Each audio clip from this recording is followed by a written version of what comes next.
Bonjour, ceci est la séance d'horoscope pour la semaine du 3 mars au 9 mars 2026 pour les signes d'eau. Donc ça va être les scorpions, les cancers et les poissons. Pour ce faire, je vais utiliser l'oracle des possibles de Sofrani Fracosvia, illustré par Anne Joudreau.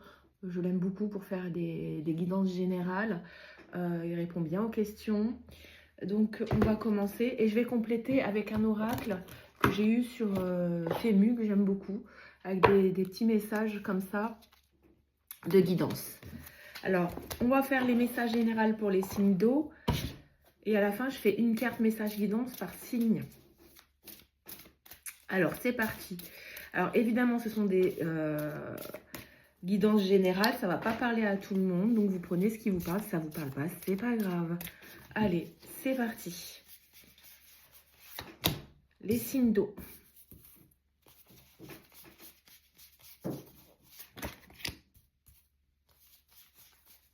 C'est quand même positif.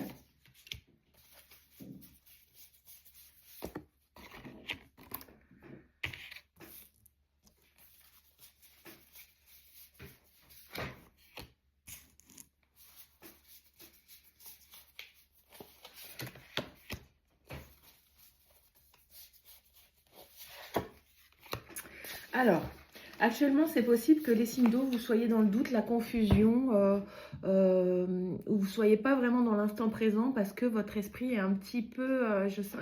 j'ai comme des énergies qui sont un peu perturbées là, parce qu'il y a des choses qui bougent vite pour vous, donc ça vous déstabilise un petit peu. J'ai plus cette énergie-là, la doute, confusion, la déstabilité. C'est transitoire. Ne vous mettez pas trop la rate au courbouillon, me dit. Ce qui a pu vous bloquer, c'est un sentiment d'échec. Le fait de ne pas avancer vos pions comme vous aimeriez. Peut-être des fois, vous vous cassez un petit peu la gueule, mais c'est pas grave. C'est comme si vous reculiez pour mieux sauter. C'est juste pour réajuster votre trajectoire. Ça vous a apporté beaucoup de sentiments d'inquiétude, de stress. Pour certaines personnes, un peu de dépression, mais on dit vraiment que c'est passager, ça va être effacer tout ça. Vous allez réussir à vous pardonner certaines erreurs ou certains échecs que vous avez pu avoir. En tout cas, on vous dit que ces épreuves que vous avez traversées sont très enrichissantes pour vous et vous avez pu balayer toutes vos peurs anciennes en fait. J'ai vraiment cette énergie-là. Le fait de balayer tout ce qui vous tire vers le bas, tout ce qui vous fait douter, tout ce qui vous provoque des peurs, des angoisses, du stress. Tout cela, c'est comme si vous le balayez parce que vous avez pris des leçons du passé et vous avancez vers la joie et la gratitude. J'ai plus une énergie maintenant de... Tout ça, ça vous a permis de faire sortir en vous votre joie et votre énergie de vie, votre élan vital. Vous voyez, j'ai vraiment du dynamisme et de la positivité. L'envie d'être bien, tout simplement. D'être joyeux, de vous tenir loin des angoisses et du stress. Voilà, voilà, voilà. Les énergies dominantes.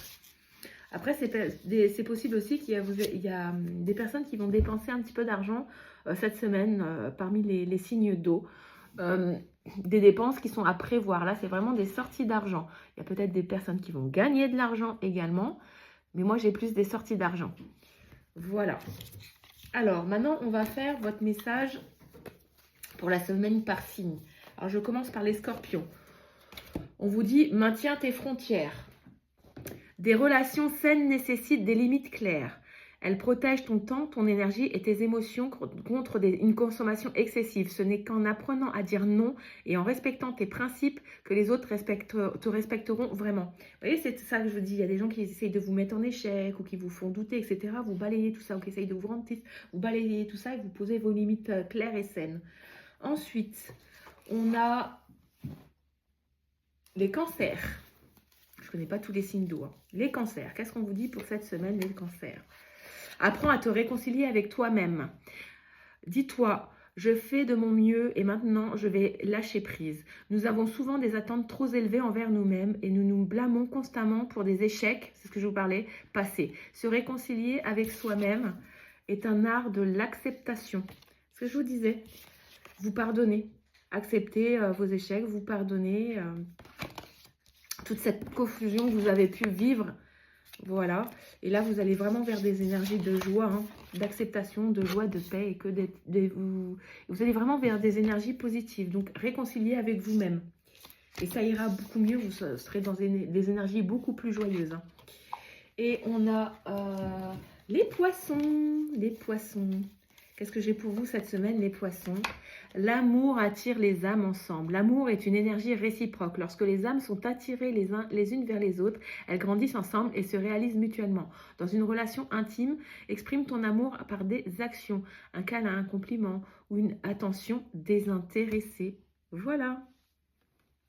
On a vraiment le rapprochement hein, pour certains. Il y a des personnes qui vont se rapprocher. Peut-être que vous étiez, certains poissons, détachés de certaines personnes ou vous ne montriez pas assez vos émotions et votre amour. Et là, on vous dit de le faire, hein, de vous rapprocher de votre moitié et de montrer que vous l'aimez avec des petits actes d'amour au quotidien.